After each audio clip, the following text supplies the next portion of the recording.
perluasan implementasi kerjasama KRIS yang antar negara yang terus diperluas dengan Jepang, dengan Tiongkok.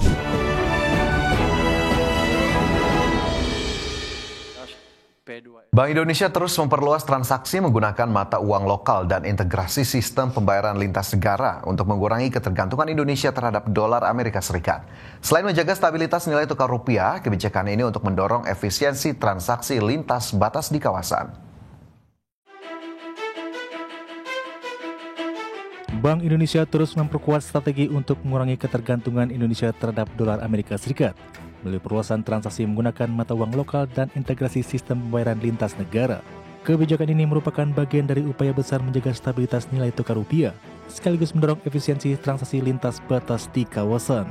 Selain memperluas penggunaan mata uang lokal, BI juga memperkuat kebijakan sistem pembayaran domestik dan internasional. Menurut Gubernur Bank Indonesia Peri Warjio, perluasan kerjasama pembayaran lintas negara dilakukan melalui implementasi QRIS antar negara yang kini sudah berjalan dengan Malaysia, Thailand, dan Singapura, serta akan diperluas ke Jepang dan Tiongkok melalui uji coba sandbox. Bank Indonesia juga memperkuat kebijakan sistem pembayaran dengan mengarahkannya mendorong pertumbuhan ekonomi melalui perluasan akseptasi pembayaran digital, penguatan infrastruktur, dan konsolidasi struktur industri sistem pembayaran. Antara lain, melalui yang pertama, perluasan implementasi kerjasama KRIS yang antar negara yang terus diperluas dengan Jepang, dengan Tiongkok, dan inisiasi sandbox KRIS antar negara Indonesia Korea Selatan. Bank Indonesia juga terus mendorong transformasi sistem pembayaran untuk memperkuat pertumbuhan ekonomi nasional, antara lain lewat penguatan infrastruktur, konsolidasi industri sistem pembayaran, dan kolaborasi dengan sektor fintech. Dari Jakarta, Tim Liputan IDXNO. Menteri Perdagangan Budi Santoso menyatakan perundingan kebijakan tarif resiprokal Amerika Serikat untuk Indonesia akan kembali dilakukan pada pekan depan dan ditargetkan selesai pada akhir bulan November ini. Menteri Perdagangan Budi Santoso menegaskan penyelesaian negosiasi kebijakan tarif resiprokal Amerika Serikat untuk Indonesia hingga saat ini berjalan dengan sangat alot. Akan tetapi Budi meyakini penyelesaian perundingan tarif resiprokal akan rampung pada bulan ini. Menurut Budi Santoso, dengan alotnya perundingan diharapkan hasilnya akan lebih baik, khususnya pada komoditas tertentu seperti kelapa sawit, kokoa hingga rubber yang diharapkan pengenaan tarif 0%. Selain itu, dengan adanya negosiasi tarif dengan Amerika Serikat ini, Indonesia berupaya mendapatkan perluasan kerjasama untuk komoditas unggulan ekspor yang tidak diproduksi di Amerika Serikat. Kita pengen produk-produk kita yang tidak diproduksi oleh Amerika tetapi diekspor ke sana ya mendapatkan. Tapi ada target selesainya nggak sih perundingan? Bisa akhir tahun nggak Pak? Pertengahan tahun ini Pak ya? Iya. Pertengahan. Udah November Pak. Bulan ini. Badan Pusat Statistik atau BPS menyebut pelaksanaan program makan bergizi gratis turut berkontribusi terhadap kenaikan harga pangan yang memicu inflasi pada Oktober 2025. Kenaikan harga terutama terjadi pada komoditas telur ayam ras dan daging ayam ras. Pelaksanaan program makan bergizi gratis turut berkontribusi terhadap kenaikan harga pangan yang memicu inflasi pada Oktober 2025. Kenaikan harga terutama terjadi pada komoditas telur ayam ras dan daging ayam ras, di mana dua bahan pangan program MBG tersebut turut meningkat setelah program MBG mulai menjangkau banyak daerah. Deputi Bidang Statistik, Distribusi, dan Jasa BPS Puji Ismartini mengungkapkan, inflasi telur ayam ras mencapai 4,43%, sedangkan daging ayam ras naik 1,13%. Peningkatan permintaan terbesar berasal dari Satuan Pelayanan Pemenuhan Gizi sebagai penyelenggara MBG, serta dari pengecer dan pedagang besar yang menjadi bagian dari rantai pasok program tersebut. Kenaikan harga telur dan daging ayam ras juga dipengaruhi oleh meningkatnya biaya produksi. Keduanya merupakan komoditas yang menjadi penyumbang utama inflasi pada Oktober 2025. Inflasi yang terjadi pada komoditas telur ayam ras dan daging ayam ras ini dipengaruhi oleh berbagai faktor ya, banyak faktornya.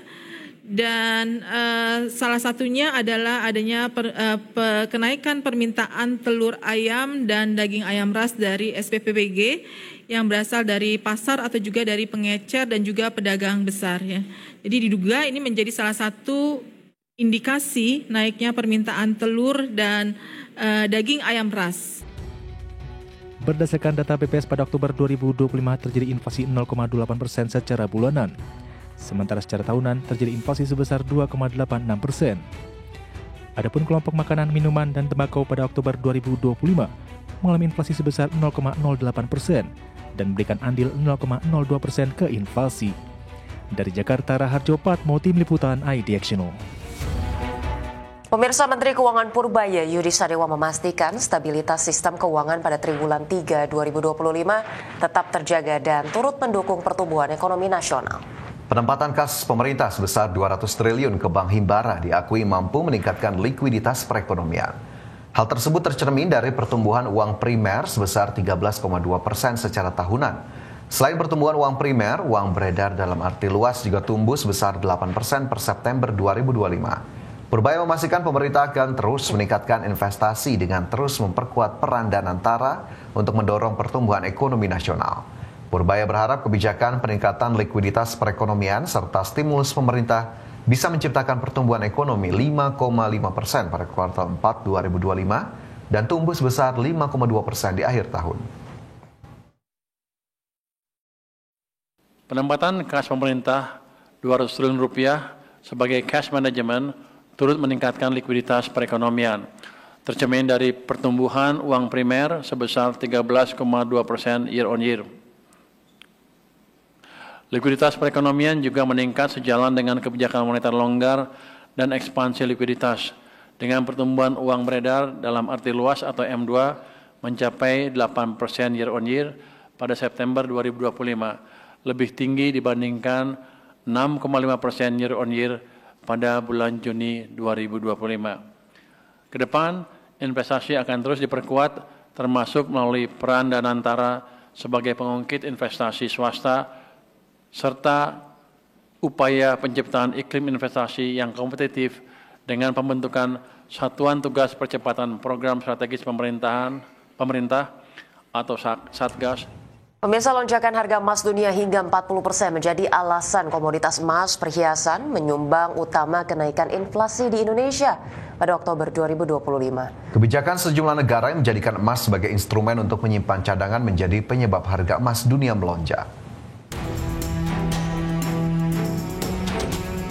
Menteri Dalam Negeri Tito Karnavian menilai lonjakan harga emas dunia hingga 40% menjadi alasan komoditas emas perhiasan menjadi penyumbang utama kenaikan inflasi di Indonesia pada Oktober 2025. Menurut Tito, kebijakan sejumlah negara seperti Rusia dan Cina yang membeli emas dan menjadikan emas sebagai instrumen untuk menyimpan cadangan menjadi penyebab harga emas dunia melonjak. Tak hanya itu, tren pembelian emas secara global oleh masyarakat termasuk di Indonesia untuk instrumen investasi yang menguntungkan di tengah kondisi situasi ekonomi dunia yang belum pasti ikut pengaruhi kenaikan harga emas dunia. Emas oleh negara-negara yang besar yang secara politik sedang tidak bagus hubungannya dengan Amerika ini memicu kenaikan harga emas, dan kenaikan harga emas ini kemudian diikuti oleh market. Begitu harga naik, otomatis yang lain ikut-ikutan membeli dan naik. Itulah yang terjadi. Berdasarkan data Badan Pusat Statistik, komoditas emas perhiasan menjadi penyumbang utama inflasi Oktober 2025 yang mencapai 0,28% secara bulanan. Komoditas emas perhiasan mencatat inflasi sebesar 11,97% dengan andil 0,21% terhadap inflasi nasional. Dari Jakarta, Tim Liputan IDXNO.